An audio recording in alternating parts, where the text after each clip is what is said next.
Homes is now underway. It was a whirlwind day. A jury was seated. Opening statements were delivered, and the first two witnesses, a male escort and a former security guard, were called.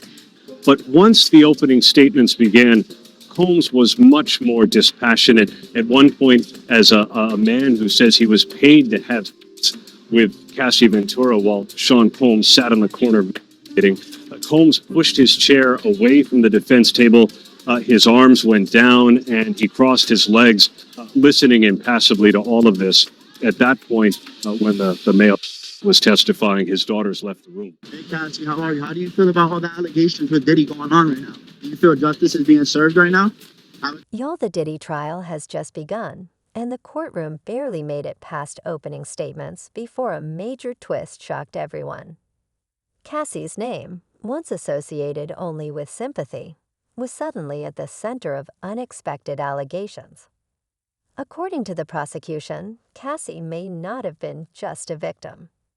They claim she was involved in organizing hotel bookings, contacting other women, and coordinating certain controversial events. The courtroom fell silent. The same Cassie that many viewed as a survivor, a voice against alleged abuse, now being portrayed in a completely different light. Social media erupted. Was she manipulated into these actions? Was it survival in an impossible situation? Or was it something even more complicated? The conversation is now deeply divided.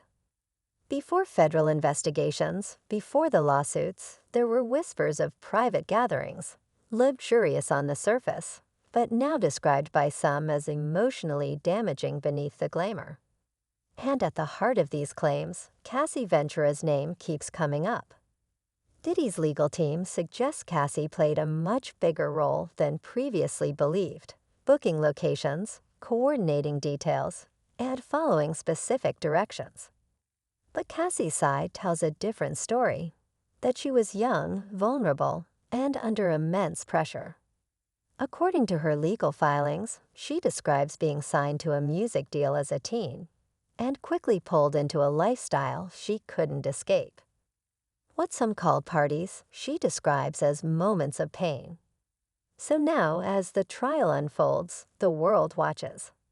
Not just to see the outcome for Diddy, but to understand who Cassie really was in all of this.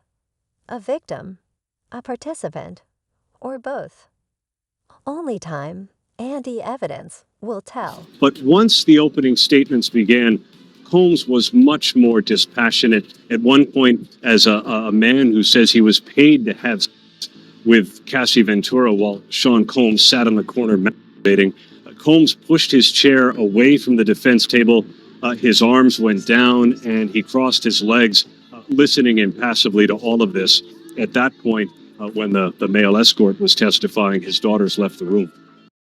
Case isn't just about luxury and fame. It's about power and control.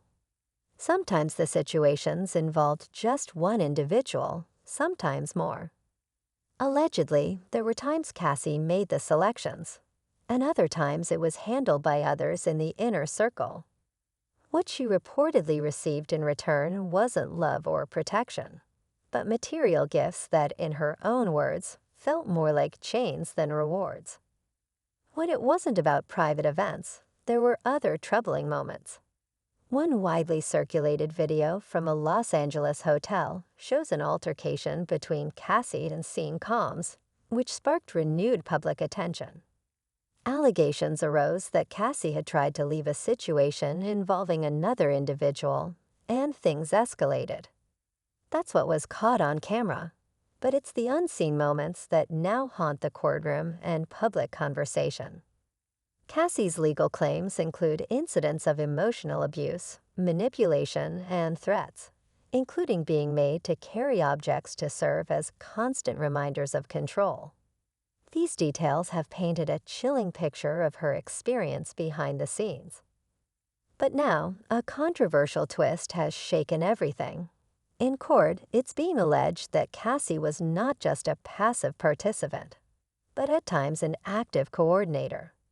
Some are even drawing comparisons to other high-profile cases involving enablers, which has sparked heated debate online.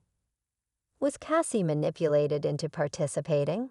Did she adapt to survive in an environment she couldn't escape? Or did her role shift over time, becoming more complex than we ever imagined? Because what was being built behind those closed doors wasn't just a party scene. It was a system. A controlled environment where appearances were everything, but pain was the undercurrent. If Cassie helped maintain that structure, even under pressure, it opens a new chapter in the conversation. She wasn't just discovered. She was recruited, young, newly famous, and suddenly swept into the orbit of one of the most powerful figures in the industry. From a distance, it looked like success. Record deals, red carpets, and the spotlight. But behind the glamour, Cassie says the truth was darker. It wasn't a dream. It was a cage. Grooming doesn't always look like the movies. Sometimes it's flowers, fame, and gifts. Sometimes it's rules disguised as romance. And sometimes it's about control dressed up as luxury, down to the smallest details, like nail polish or outfits chosen by someone else. The trial continues, and with every statement, the story shifts. What really happened behind those doors? And who held the power? And who paid the price? Surgery you think that's pampering, no, that's a system, one designed to wear down your boundaries, until you forget where they even are. Well, Cassie said the first pill was put in her hand when she was 21, but she didn't even know what it was he told her to take it. And she did, because saying no to Diddy that could cost you your career, maybe even your safety and freedom. And from that moment on, the drugs kept flowing. He'd lace nights with ketamine, GHB, coke, ecstasy. All of it said it was to enhance the experience, but what it really did is blur the lines between coercion and consent. So bad that even Cassie couldn't tell which was which anymore. Was front and center in the prosecution's opening statement as they described how Combs forced her to participate in his drug-fueled freak-offs, saying half of every week Cassie was in a dark hotel room, high and awake for days, performing acts she did not want to on male escorts. Prosecutors allege Combs used his power and fame as a leading hip-hop artist to sexually abuse women from 2004 to 2024, including Ventura and a Jane Doe witness who will testify. But one thing about Diddy is that he isn't just loud, he's strategic. He'd build her up with praise, gives luxury trips, then tear her down just as quick one day, it's diamonds the next. It's yelling in her face. She'd never know what version of him was walking through the door. And that's how control works. Keep her guessing, keep her scared, make him the only constant in her life. Even when the constant was chaos, he even made her carry his gun, you'll put it in her purse. With no reason, no explanation, just hold this. And when your man's a powerful, violent billionaire with a temper and a weapon, how do you ask questions? You pray you just get through the night. Now the prosecution says Cassie was the one booking the rooms and calling them in. And maybe she was, but when you've been broken down like that, drugged, isolated, traumatized, sometimes the only way to survive is to play along. When the man owns your contract, owns your apartment, your money, your image, you start to believe the only safe space could be right next to him. Now in the public eye, there were hip-hop royalty Diddy and Cassie the Muggle. And his muse, he posted her on red carpets, bought her designer bags, gave her roses and music videos, like she was the one in charge. But behind those flashing lights was hell. Guess who wasn't his girlfriend? She was his possession, his pretty little puppet, the kind he would parade around one night, then curse out and beat the next. Multiple witnesses say they saw it, her makeup artist, his security, even her close friends like Tiffany Red. Because I could see that she was like really sedated. That was the first time I'd ever seen her like high before. And then he says, tell your girl she wants some birthday. And we were like, well, I mean, he's saying this to me. And I'm like, well, she doesn't have to have sex with you if she doesn't want to. He was upset. Like, you know, I guess that she didn't want to do with him whatever he wanted. I don't know. I don't feel like I. But Cassie didn't hide in fear. You could see it in her eyes at parties and studios in Huber's home. After he left her stranded in the street, she was always on edge. But too afraid or too high to speak up. One of the most disturbing incidents that night at the Intercontinental Hotel surveillance footage shows Cassie barefoot hoodie on, clutching her things and running down the hallway. And then Diddy storming out in a towel, grabbing her by the hood, slamming her to the ground. And kicking her like she wasn't even human, he dragged her back, snatched her bags, and hurled a vase at her head before the cameras cut out. That's what we saw. Imagine what we didn't Support see. some of the accusations of against music mogul Sean Diddy Combs. We want to warn you that this video you're about to see is extremely graphic. The surveillance footage that was captured inside of a Los Angeles hotel in 2016 allegedly shows Combs then girlfriend Cassie Ventura in a hallway. A now settled lawsuit filed by Ventura claimed that she was trying to leave the hotel after a drunken Combs punched her. The video appears to show Combs chasing her down the hall, throwing her to the ground, and then repeatedly kicking her. So far, there's been no comment from.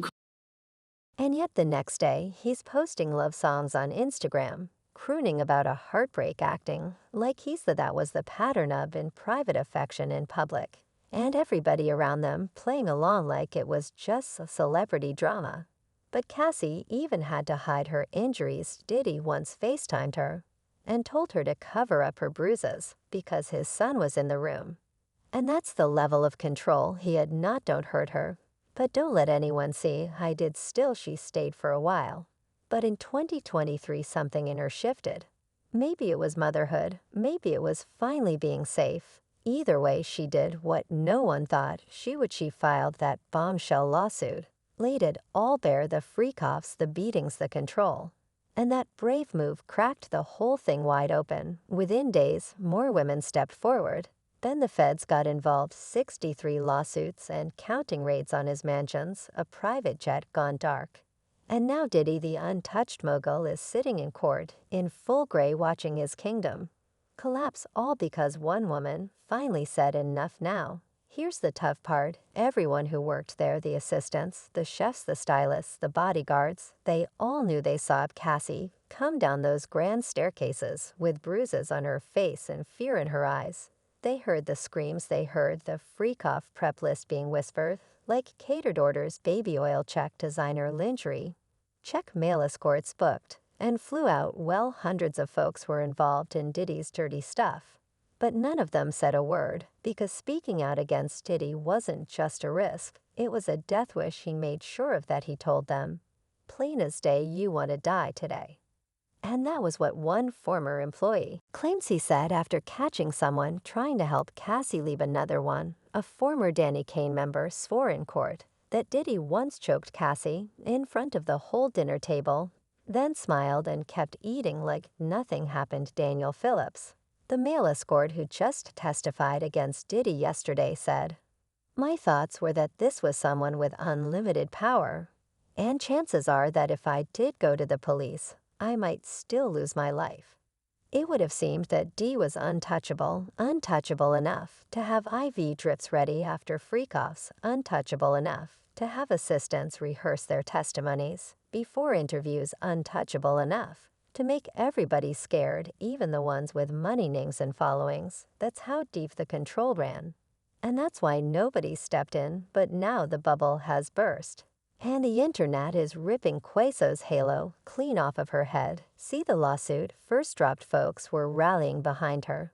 She was the blueprint for surviving, the one who finally walked away and took down the most powerful man in music. But then came the leaks, the court dogs, the statements, the claims that Cassie wasn't just present at these Freakoffs. She was organizing them, paper trails, hotel bookings, plane tickets, emails. The prosecution is painting a picture that's not just disturbing, it's damning. And now the internet doesn't know what to believe. One half says she was groomed. She did what she had to do to survive. She was stuck. She was scared. But the other half, they're quoting the law. Because here's the hard truth. Legally, fear doesn't erase responsibility. And the system doesn't always have space for nuance. If the feds can prove that Cassie arranged those Freakoffs, even under duress, she could be facing charges herself, not trafficking, maybe, but conspiracy, or at the very least obstruction. And that's why her name being said in court like this hit so hard, it wasn't just gossip anymore, there's some evidence. And now the narrative is flipping. Threads are calling her the new Ghislaine, and fans are starting to wonder, did she really want out? Or did she only speak up when the money stopped? Hey Cassie, how are you? How do you feel about all the allegations with Diddy going on right now? Do you feel justice is being served right now? Have a good night. Because let's be real a second, for a millisecond, Cassie didn't leave Diddy after the beatings or the freakoffs or the hotel she left when he stopped prioritizing her when she got replaced. And she stayed silent for years until that Adult Survivors Act window opened. And folks are saying, why now? Was it healing or was it strategy? And this is where it gets messy, because trauma and accountability, they're both real. And sometimes they collide. Cassie was young, he was powerful. That's not up for debate. But does that erase what she did later? On what about the girls she allegedly brought in, the men she scouted, the events she also set up? Wait, was she just being used? Or did she in turn use others? And that's where the internet is split. Some are furious at the idea that her hood could even be questioned. They say that she deserves grace, that is, survivors often become complicit just to stay alive. But others say grace doesn't mean immunity. You can be hurt and still hurt others. You can be a victim and a facilitator. And maybe that's the painful truth of it all. But now add this, there are whispers that Cassie might have been offered immunity in exchange for cooperating, that she gave feds names, videos. Anticipated trial against Sean Diddy Combs is now underway. It was a whirlwind day. A jury was seated. Opening statements were delivered, and the first two witnesses, a male escort and a former security guard, were called.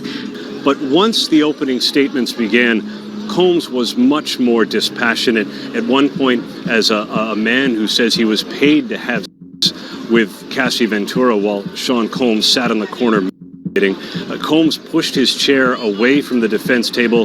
His arms went down and he crossed his legs, listening impassively to all of this. At that point, when the male was testifying, his daughters left the room. Inside. And insight into the Freakoff structure in return for protection. If that's true, the bombshell isn't just what she did, it's what she knows.